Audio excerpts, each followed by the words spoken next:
You're live. Yeah. Welcome Welcome. to the Debbie and Okay. Ken Show. Real talk, real people. From challenges to wisdom, Conversations that heal, inspire, and empower. Welcome. How was your week? No, maybe I should say this. How was your week, Kim? How did things go? It went great. It Awesome. went great. My weeks go great. They just go fast. Yeah. So, Yes, because we're busy. yeah, but it's all good. All good All stuff. good. I am so excited. Me too. I'm I'm just so excited about our guest today, and you are in for a treat. You are definitely in for a treat. Today, we are thrilled to welcome Kathleen, whose life journey bridges science, medicine, and curiosity in a truly remarkable way.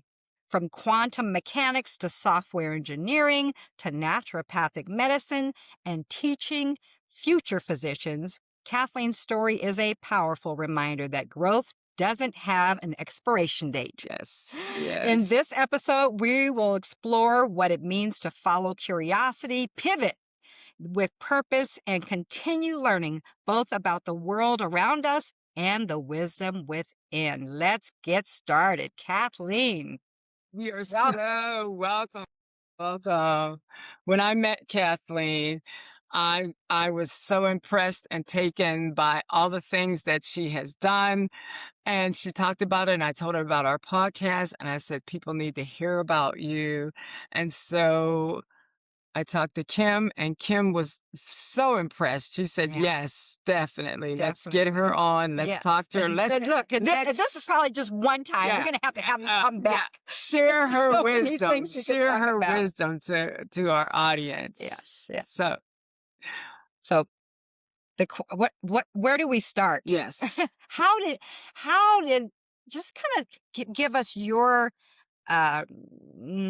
quick version of your journey, and what I'm interested in are the things that, well, we don't know. We think we know what caused us to change directions, but your inspiration of what inspired your journey, and And what where you did would you like to start? share. Where did you start? How did all this happen? I was going to say my journey hasn't ended yet. It as far hasn't as I ended. know. Yeah. No, it's Yeah, never it's- ending, never ending, literally. And I think even after this experience, it's still going to be a journey Mhm. and keep on going. Where did it begin? Well, it began in Brooklyn, New York. As far as I remember, anyway. Where I spent the first 6 years of my life, and then moved to Long Island and continued growing up there. And, it's interesting when you kind of look back at your life and you just see the things that took place that allowed you to go from this step to this step to this step, and all the causes and effects that happen along the way. It's like, well, could I really have made a different choice? Maybe not. It just seemed to be the right choice for the right place. I would 100% So- agree. I would 100% agree. You always make the right choice. That's right. You are where you're supposed to be is kind of the way I see it. Question. Mm. What brought you into the medical field? Was there someone in your family that was a doctor or a nurse or? Well, that is a big question. Well, my mother was sick. She had rheumatic heart disease. Now, in 1958, this is when, actually, I'm going to bring that back a little further. 1953, when I was going into third grade, she had her first heart attack. She was 28. Wow. Wow. She had a strep infection that became rheumatic heart disease. Well, in 1953, There was no open heart surgery. There was no human heart surgery at all. Oh. They Wow. did not do heart operations on people. Mm. So the diagnosis of rheumatic heart disease was, well, we'll give you digitalis and a few other things, and we'll keep you going as long as we can, and then you'll die. And Wow. they said, about 5 years. Wow. And she was So only 28? she was 28 and I was 8. Wow. So she actually had her first diagnosed heart attack, and I was the only person home. So my father was, working and all that other stuff, and I basically became her caregiver Mm-hmm. Mm. because I was the one that was there. Yeah. And to make what seemingly a dramatic story a happy one, we had a very good family doctor.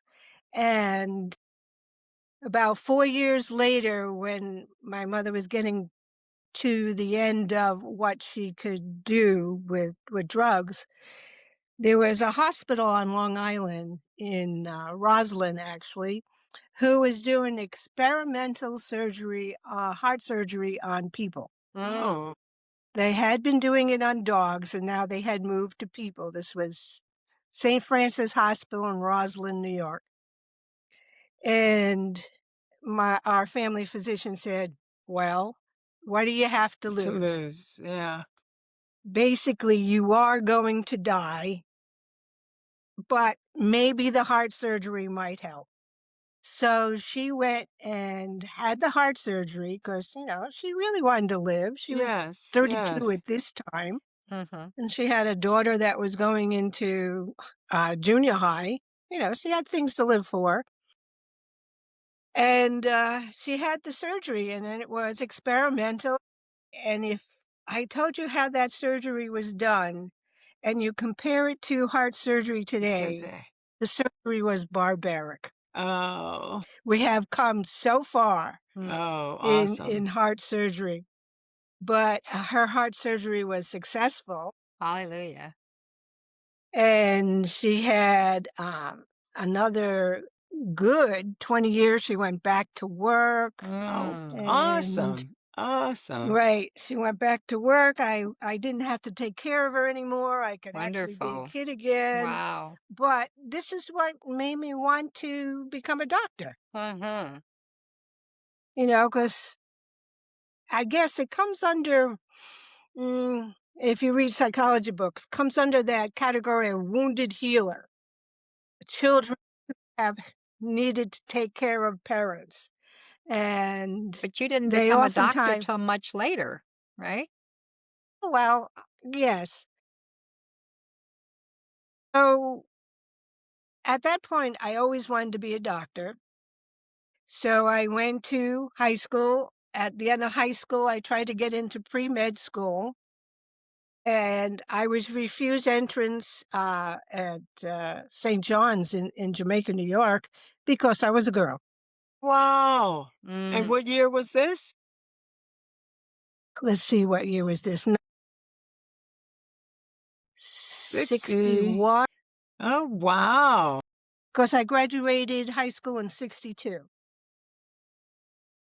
Yeah, so I was told they didn't let girls into their pre-med school, and, Wow. and they were allowed to do that. Wow. That's Yeah, hard to exactly. believe. Wow. 1961, and they said no women, no girls. No You know, girls. this You this could, kind of shows how things have changed because people take for granted that everybody can do everything, but it wasn't always that way. that's correct. Not only was it not always that way, it wasn't that far in the past. No, In our in lifetime. our lifetime. Yeah. Yes. Yes. When people stop and think, I'm going, it wasn't that far. That wasn't that long ago, Mhm. That's really. right. There are people who are alive now who actually remember those times. And we're subjected to it. Mhm. Yes. Yeah. Yes. Well, I grew up being told that girls couldn't do science and math. Mhm. which I knew was baloney because it was the only thing I could do. I could, all the work and stuff, that just wasn't me. So, Curious about how you got into quantum physics uh, it back then. oh, well, after being refused entrance into that school, I went for a women's college. I went for a college that took women seriously Yes. and that was going to educate me as far as I wanted to go. Yes. And the Sisters of Mercy, who ran St. Joseph's College, that's what it was called then, which is now University of St. Joseph's in West Mm. Hartford, Connecticut, took women seriously. And chemistry, I just love chemistry. Mm. I mean, my first chemistry class was like, oh, that's what the world means to me. Mm. It just made that much sense. So I knew I was going to be a chemistry major. And my advisor, she had multiple PhDs, and Wow. she was into quantum physics. And I was just in the right place at the right time. And she Sure. said, here, take this course. So what Wow. exactly is quantum physics? So I remember watching, Oh my what was that? gosh. I don't think we have enough time to go into that. The cliff notes. Cliff notes. What? I mean, what I was. Okay, so Pithy answer. back in the 1920s and 30s, before our time, Yes. there were a group of people who were discovering things like that atoms were not indivisible and that atoms actually had particles. And this was kind of the beginning, maybe even before then. I'd have to look up those dates. I was never really crazy about remembering dates. No No, worries. no worries. No, before I was born. Uh, Close enough. right. At this point in life, yes. So when they figured out that atoms had particles like nucleuses and electrons, and then they found that the nucleus had more particles, that was protons and neutrons and electrons going around on the outside of it. This was the beginning of quantum physics, was that the atom was divisible and there were particles. And interestingly enough, particles led to more particles. So now we're coming to the part where everything that exists is energy. Well, yes, that was kind of agreed upon before that, though. The laws of physics that say energy is neither created nor destroyed, but changed from one form to another. And Einstein was one of those people that kind of solidified a lot of this, is that matter is actually energy that has slowed down and is approaching rest velocity. Nothing ever stops, because if you stop, it just disappears. So, so nothing's going to stop, but has slowed down enough to become more cohesive and what we call solid. Like us. So, yeah. We're slow moving energy comparatively, right? Right. That makes sense. So now quantum physics is sort of a household word. Mhm. A lot of people have heard about it. Everybody kind of studies it somewhere in school.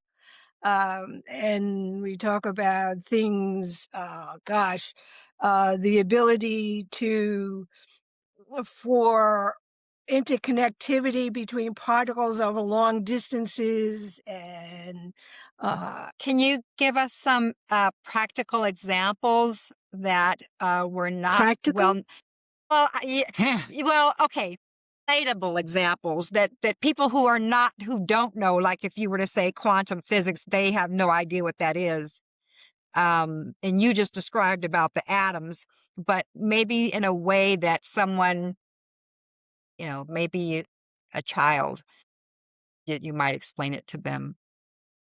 Not that a person doesn't know as a child, but I mean, it's just kind of like a break it down, like A Dr. 101. Dobson used to say. Yeah. Can we do quantum physics 101?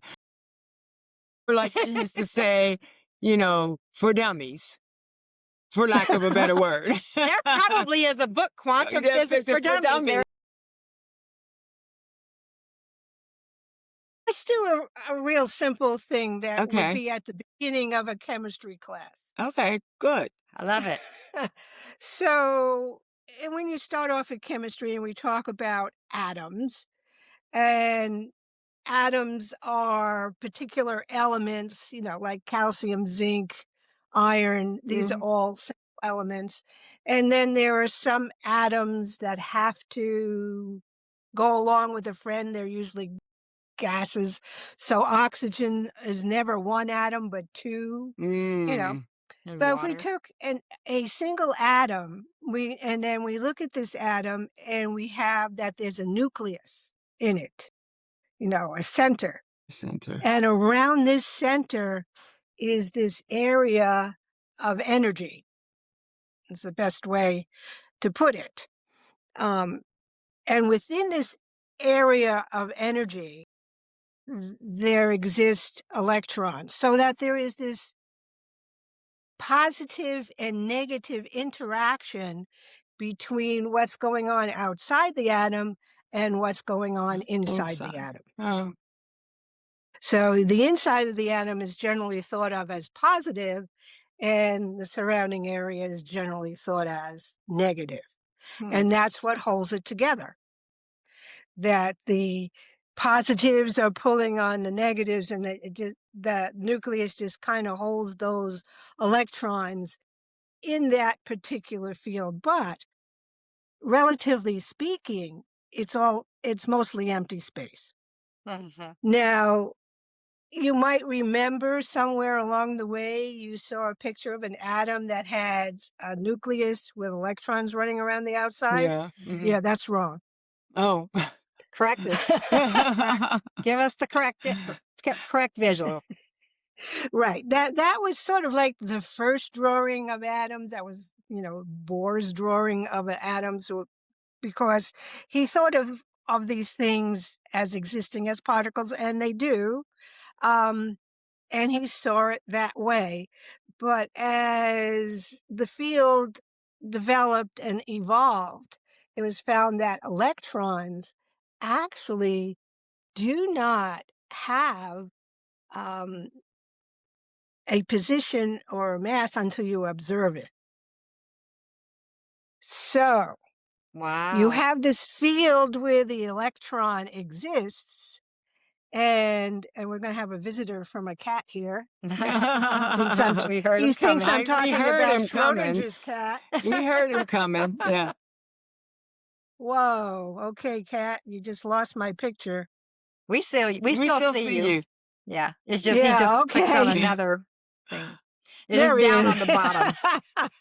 Right. So if you shoot a photon into this energy field, you will hit the electron and you'll know what its position is. But you've changed it. So whenever you observe something, you change it. Say hello. Oh. Wow. Here's Schrodinger's cat right here. Yeah. Get off the keyboard.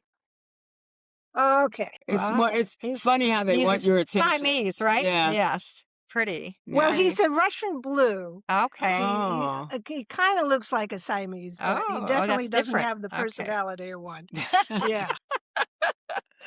So now I'm going to ask the question that kind of takes the quantum physics to your medical side and to the body. So how does a quantum physics explain human body beyond organs and systems?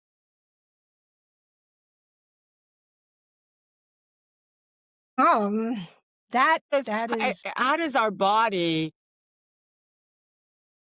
work as far as quantum physics is concerned? Because we're energy, we're atoms, we're cells, right? yes, we are energy. Well, okay, here's the best, I think the simplest way I can explain this is that everything we do is actually a series of chemical reactions. For example, and when I say chemical reactions, I'm talking about the exchange of electrons between molecules or atoms. So this very thought, this very conversation, and every word that we're putting out here is actually an exchange of electrons between the neurotransmitters in our brain. And as it goes from one neuron to another, Wow. and we form this thought, and we can't really, they say space is the final frontier. I totally don't agree. I think consciousness is the final frontier. Absolutely. I 100% agree with that. I 100% agree with that. That's right. That's right. So this whole conversation, if we stop and think about it for a moment, is caused by the exchange of electrons between neurotransmitters in our brains. And okay, what is that? That is kind of, some people might think that that is a put down, but then I see that as our connection to everything else that exists. Yeah. Yeah. Yeah. That like bridges the gap between everything is energy and how is everything energy. I mean, that's Well, right, because when electrons exchange, when electrons are given off or electrons are taken on by molecules and atoms, energy is either given off or taken on. So we all give off energy. I mean, even for example, if you just put an infrared camera on anybody, it's going to show you that you're giving off heat, and heat is energy. and it will, and some of them are able to show, like the aura ones, what color that energy is, right? Yeah, that is a little bit different than hardcore science. Okay. Okay. So, I'm sure that is true, and I'm not sure that hardcore science has gotten that far. Yeah, yeah, I would agree with you. What about the how they have the frequency charts, and it kind of starts at the bottom like a cone that's red, and then it goes all the way up through all the rainbow, and then when it gets to the top it's more violet. Goes through all the Have you seen those? What cone? It's a Um, frequency, it's frequency of, say, emotions or feelings or um states of being. So I guess it's almost like, does our thoughts, our emotions, our whether we're happy, depressed, or whatever, that affects our physical health. And Absolutely. yeah. And so I think, like, when you were talking about the infrared, is that are they possibly able to pick that up when they look at the infrared energy that you would give out? Or whatever kind of energy you're giving out, because you're probably giving out multiple energies, and you can read in different frequencies. Infrared only being Okay. one Okay. frequency. Um, That makes sense. Okay. yeah. Infrared is only So one once again, we're frequency. still into quantum physics, because Mm. so even everything that we see when we talk about the light spectrum, we only see a very narrow band of light Mhm. that we call visible light. And then there's all sorts of frequencies that go bigger and smaller than what we see as visible light, that are all considered light, and light caused by photons and is traveling. So even radio waves or your microwave oven are part of that same electromagnetic spectrum. So we're still talking about energy here and particles. I mean, even our computers. I mean, what makes your computer work? How come you're sitting over there and I'm sitting over here and we can see each other? Good So question. Good question. That's because How does yeah, that happen? yeah, yeah. Yeah. it's the energy. We send you energy and then you send it back to us. So when we think Well, about the yes. energy, the thing that differentiates everything is its frequency, right? Frequency is one way of measuring different aspects on what we call the electromagnetic spectrum. Mm, Electromagnetic, magnetic. which is interesting words. So, for example, you look up at the stars. We have a couple of telescopes up in space. One is Hubble, that's been up there for a very long time. It's sent us beautiful, beautiful pictures. Hubble sees things mostly in the visible light spectrum, what we see as humans. Mm-hmm. And now we have sent another one, James Webb, which is like a million miles away in space. If you ever watched the launch of the James Webb telescope, if you haven't, you should, because it was just magnificent to watch it unfold, because they had to fold it up to send it out like origami, Mm-hmm. and then they had to unfold it. Yeah. And it's this big, magnificent telescope. It views things in the infrared. Huh. So it actually, its purpose is to look further into the universe than we've ever looked. Is that the And it one? is seeing things that, we never imagined, which is great. There should be no answers. There should be only more questions. Mm, Yeah. Is that the one that has witnessed other galaxies? Well, I'm going to get very technical here. So some astronomer who looking to a telescope on Earth did find other galaxies. His name was Hubble. And and he got a telescope named after him that went up into space. And a few other people, by the way. Actually, there were a couple women who were ignored for a long time that actually worked on finding other galaxies. We thought that we had, just us. And then all of a sudden we found out there were other galaxies up there. And I mean, not even a few. We're talking, as Carl Sagan would say, billions and Billions. billions. Mm-hmm. Yeah. They had it on 60 Minutes one time. That's where I first heard it. The billion that there were billions of galaxies out there. And so that Right. was interesting. So some of the things that James Webb has brought into question and has truly disturbed the astrophysical world are things like, what are black holes anyway? And was there really a Big Bang?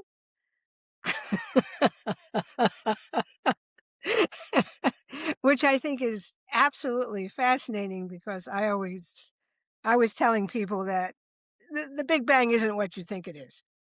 And now James Webb is coming back and saying, well, maybe it isn't what we think it is. Maybe. yeah. And there was I think when we were talking and we shared about, I just want you to share about how the telescope looking out into space sees a similar, if not same picture as the one magnified that magnifies, say, a leaf or a cell or something, in us on Earth? Well, if you study anything long enough, or just look at, I don't even study, just look at it. The interesting things that I've noticed is that there are patterns that repeat itself. So if you take yourself from where you are right now and you start looking out into something bigger than yourself, Mm-hmm. you will see that you have your body with the cells in your body that are all working together. And then you have everything on this planet that is working together. And you will see that there is an interaction between all the organisms and the rocks that exist on this planet to make this planet work the way it does. And then you go out beyond that and you'll see that this pattern repeats itself over and over and over again out into the solar system, out into the galaxy itself, and out into other galaxies.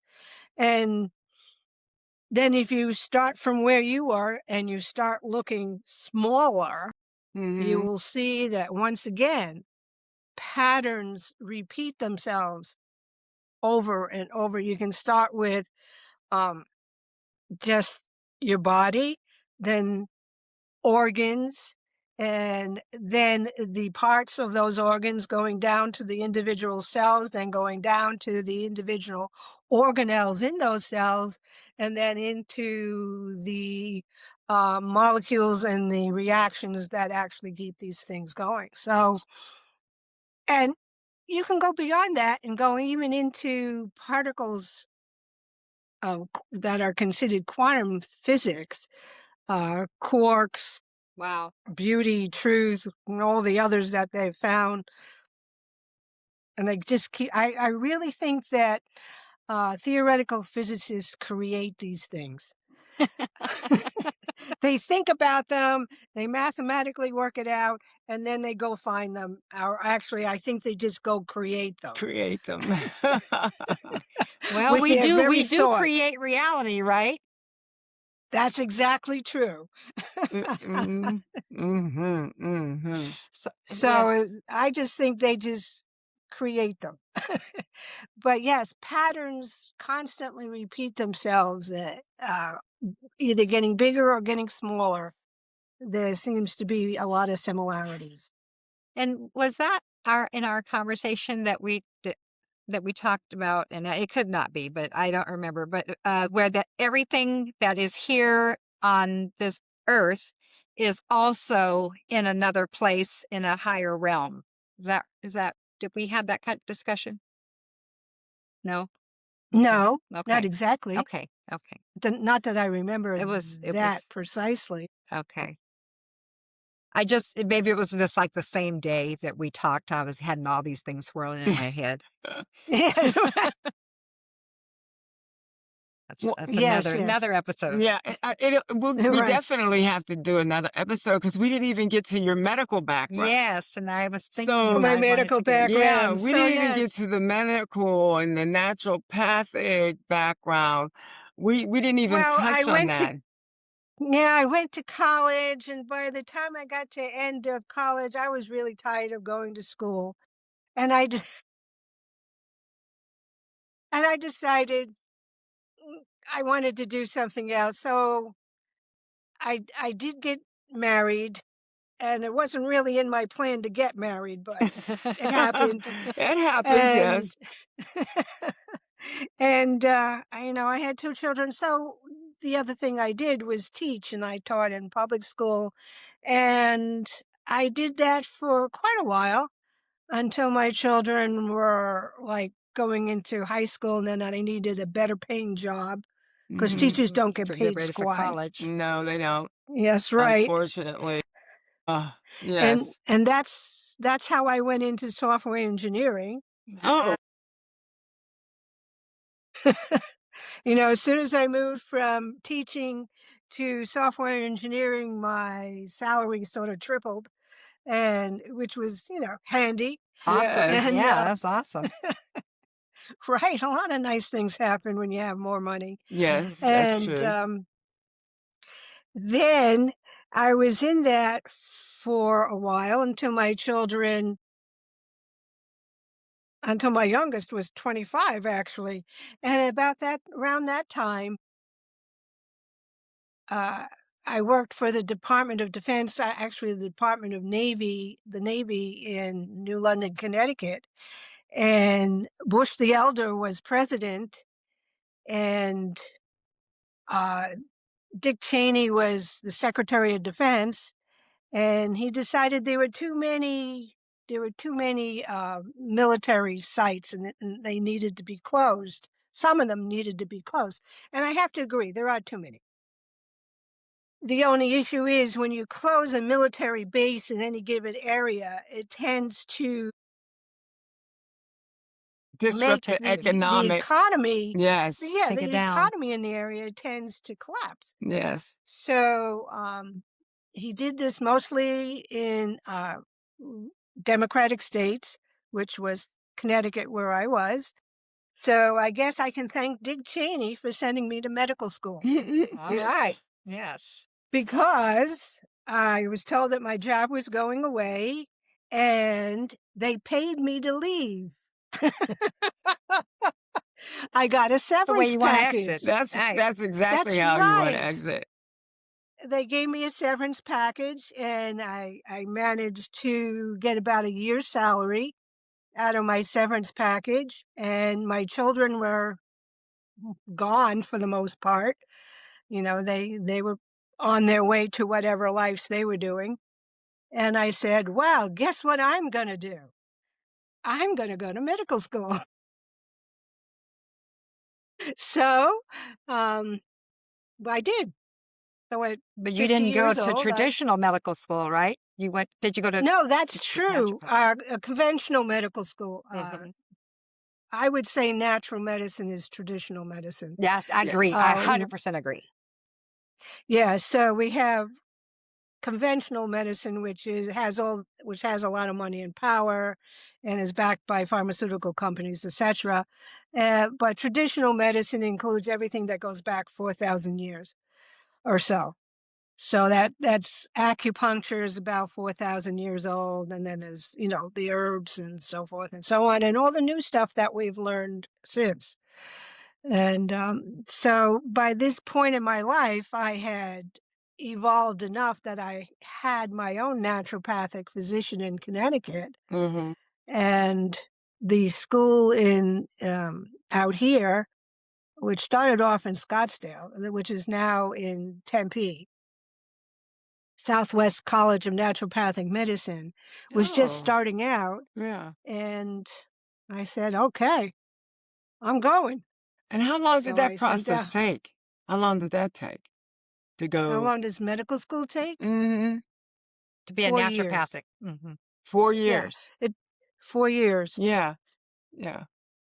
Unless you're in a rush like I was, and I just doubled up on everything, and I did it in 3 years. Woohoo! I figured I was Overachiever. 50. Mm. There's no such thing as you can't Okay. overachieve. Okay. I'm just, it's just a cliche word Yeah. that Yeah. I know. It was teasing one you. of those things like, no, you can't overachieve. Gee. That's good. I'm glad I said it. So now you can let people know you cannot overachieve. That's right. So, Just do some your people best. are, yeah, that's right. You just do what you can, and if this is what you can do, and then what you do is above average, that's fine. So even in medical school, I guess I was above average for medical school, and I did it in 3 years. I had the option to do it, and I did it. I mean, I was 50. I had to get out of there as soon as I could. You're on a mission. You wanted to get to helping some people. But That's right. But that also, again, when we talk about the point when people get to a certain point in their life and they look at, maybe I wanted to be a doctor or I wanted to do something else and I didn't get that opportunity to do it. And you're the Mhm. perfect example that, hey, at 50, I decided I want to be a doctor. Mhm. Hey, Mhm. whatever it is, there's no 'Cause you age knew. limit to Yeah. what we can No. to do.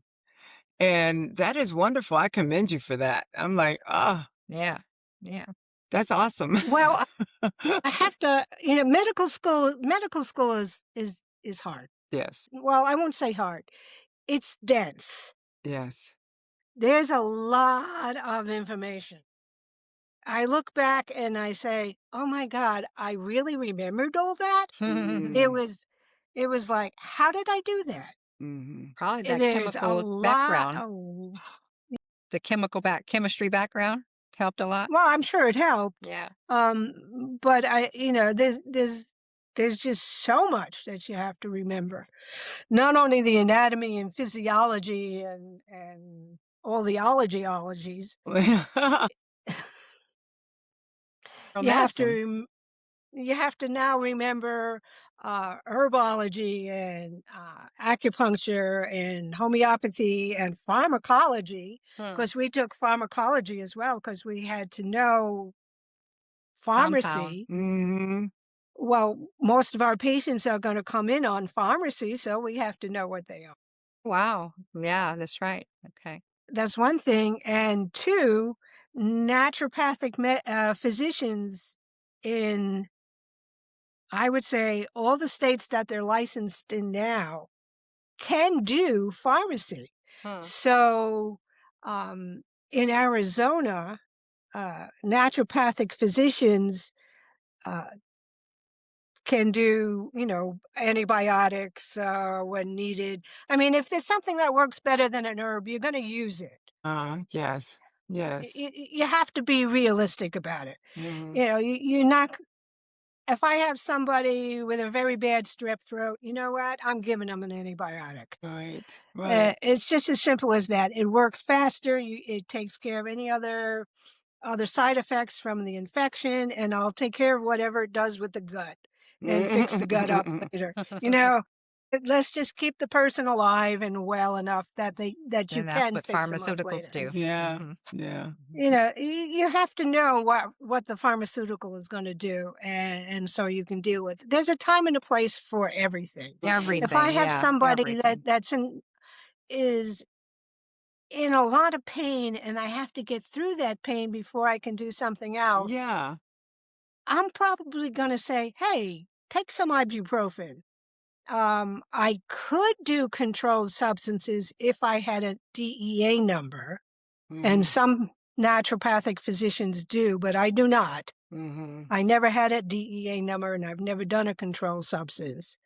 Um, but if you have to get rid of a pain to a point where you can get the person to actually sit still and think, well, that's what Right. you do. Yeah. And then you go ahead and heal them the rest of the way. You find the cause, you get to the cause, and that's what you deal with. Yeah.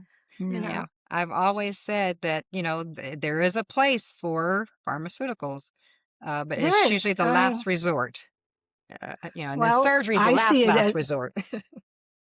right. I mean, if you break your arm and you have a bone sticking out, hey, have someone put it back in where it belongs. you know, if your appendix is about to rupture, you might want to get rid of it. Yeah. Yeah. Yeah. Yeah. Yes. Save Well, the So, life. Save the yes. life. Let's Say, not throw the baby out with the right. bathwater. That's correct. well, I So, have to say, Kathleen, We're are going there to have you back. yes, That's all we there is. definitely have to have you back because I have a whole lot more questions for you. But We're out of we're out of time. But I want to say, what one thing would you like to leave our listeners today? I mean, hmm. we talked about so many things, so but you know, some. I know. If I was to, oh my gosh, what one thing would I say to people? Um, this there's a couple of things depending on which way I would go. So one of the things that I tell a lot of people, because I work with people who are kind of stressed, uh, considering our present environment and everything, and I try to reassure them that this too will pass away and the pendulum will swing. Will we be alive to see it? I hope so. But I do believe that, generally speaking, humans really want to go for the best and not for the worst. And one of the other things in an academic kind of way that I always tell my students is, don't look for the answers, look for the next question. Mm. Good advice. Great Very advice. good. So Very So good. anytime I've done research, and I've done some research, one of the things I always notice is that by the time you're done with your research, you always have more No questions. questions. And that's good. Yes. And that's Yes. good. That's Yeah. what you Yeah. want. That's More right. questions. Awesome. Thank you very much for Thank that nugget of you. wisdom and Yeah. all of the other wisdom that you shared here. Mm-mm. Truly, conversations from challenges to wisdom, for Yeah. conversations that heal, inspire, and empower. Empower. Yeah. This is Yeah. definitely one of those. So I do want to say I made this script, so I have to say it. Mhm. Okay.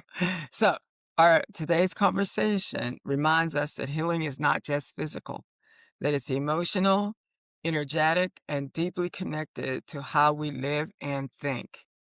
Whether you fully embrace the idea of energy or just beginning to explore it, we hope that this episode opened a door to curiosity, as you said, questions, compassion, and self-awareness. Healing is not just one size fits all, and we are more powerful than we realize. And we want to thank you. True. We want to That's a thank whole you. nother conversation. We could do one just on that. Yes. All right. That's why we have to have you back. Yes, We exactly. definitely have to have you back. But I just want to thank everybody for joining in, tuning in to today's episode. And remember, you are perfect for your purpose for being here now. And Don't don't forget forget to like, subscribe, subscribe, and comment. We We love love hearing hearing from from you. you. Thank you, Kathleen.